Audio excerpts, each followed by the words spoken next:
কখনো কখনো জীবন আমাদের ক্লান্ত করে দেয়।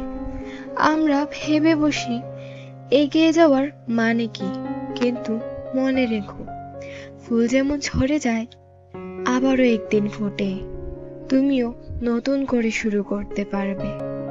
প্রকৃতির প্রতিটি জিনিসই আমাদের শেখায়। একটি গাছ শিকড় দিয়ে মাটির সাথে আঁকড়ে থাকে, আবার ডালপালা প্রসারিত করে আকাশের দিকে। তুমিও গাছের মতো হও। অতীতের শিক্ষা থেকে শক্তি নাও, কিন্তু চোখে রাখো ভবিষ্যতের দিক। নদী যখন সমুদ্রের পথে ছুটে চলে, সে জানে না কত বাধা তার সামনে অপেক্ষা করছে। পাথর, ঝড়, গভীরতা, তবুও নদী থেমে যায় না। সে আমাদের শেখায় সাহস, মানে থেমে যাওয়া নয়, বরং এগিয়ে চলা। তাহলে তুমি কেন থেমে থাকবে?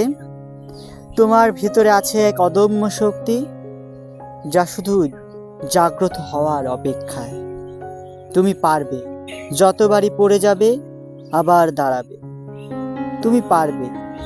যত ঝড়ই আসুক, সাহস নিয়ে এগিয়ে যেতে।